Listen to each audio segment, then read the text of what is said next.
I recently had a chance to watch the film, The Road, based on the novel by Cormac McCarthy. And to say that this film is a masterwork is an understatement. This is probably the most powerful film I have ever seen. And it has so many different messages that operate on so many different levels. It has archetypal snapshots from things that have happened throughout human history. And it really is a story about the good guys versus the bad guys, and how tyranny and barbarism is the great enemy of civilization and humanity, and how love is such a wonderful virtue, and that it isn't until times of great adversity that we see the worst and the best in humankind being expressed. And it made me think of a Victor Hugo quote from the French philosopher: "Adversity makes men, and prosperity makes monsters." And another quote by John Quincy Adams: "Courage and perseverance have a magical talisman before which difficulties disappear and obstacles vanish into air." Being a student of history, this dystopic near future film was very unsettling. I don't have nightmares about Big Brother coming to get me. I don't have nightmares about my children dying in car wrecks. I don't really have nightmares.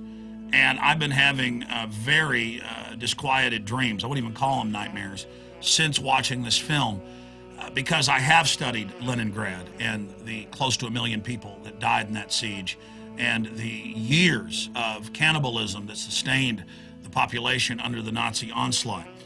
I have studied what happened, of course, in Rome and during the different phases of its collapse. I've looked at Hiroshima and Nagasaki and the hundreds of thousands killed by the A-bombs at the end of World War II. And this film has a pro-Second Amendment message. I mean, if you don't have a gun during this collapse, you're in deep trouble. I've seen that Hollywood meme of victim disarmament being pushed over and over again, where you always see these horror movies and things where nobody's got guns to fight back against the killer. Which is just asinine. It never, really telegraphs that message of how important the gun is and how it can be used in the hands of bad people for oppression or in the hands of the good guys to protect themselves and their family. But the overall message in this film is intense love and commitment, and the love that a parent can only have for their children, and really a growing experience that you have that's built into us in our very genetic code, that once you have children, you really grow up, or at least you should grow up to another level of understanding that it's your children's future that matters and their protection that matters. And when you understand that loving others through your children is important, it teaches you the larger truth of life, that we all are interconnected as a society, as a species, and that if you love your children today, don't you love your unborn great-great-great-grandchildren just as much if you could hold them in your arms? Why then would you go along with illegal wars of aggression like Iraq and Afghanistan? Why would we accept the new good guys on shows like 24 torturing people's children in front of their parents to get answers? Why are we basically being dehumanized by design? And the modern system that we're all living under right now is a form of creeping death, where the social engineers literally traffic in our psyches and our souls. And people have lost their empathy and their humanity, and they've been made so envious and jealous and so self-centered that they lose the greater sense of community. And we are literally submersed in toxins and additives and GMO, all of which on record have been designed to reduce our fertility and to cause increases in cancers.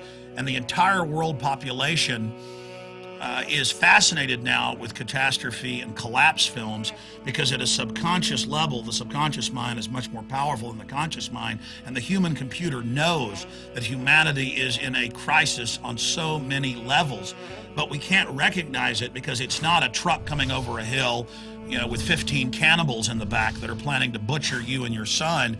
It is a scientific corporate Borg that analyzes future trends and that tracks everything we're doing to where they can not just predict the future in mass movement or individual movement now with Google NSA type software, but they can also guide the future and create false trends through the Madison Avenue PR machine. And so we're losing our human destiny. We're losing our connection to the land. We're losing everything that makes us human.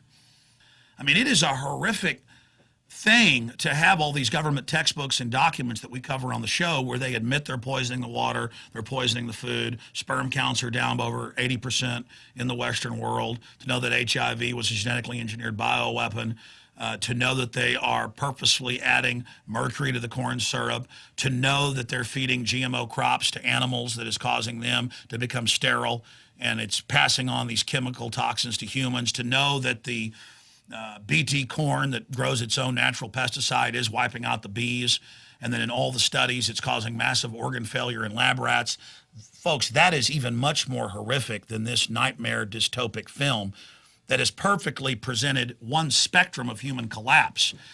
And it also has some global warming propaganda in it about the atmosphere collapsing. But what's strange is NASA just put out a report this week saying that they've seen the greatest atmospheric collapse in the last 100 years of recorded history in 2008 and 2009. But NASA was actually honest and said it's because the sun became semi-dormant and was not putting off any Coriolis solar flares.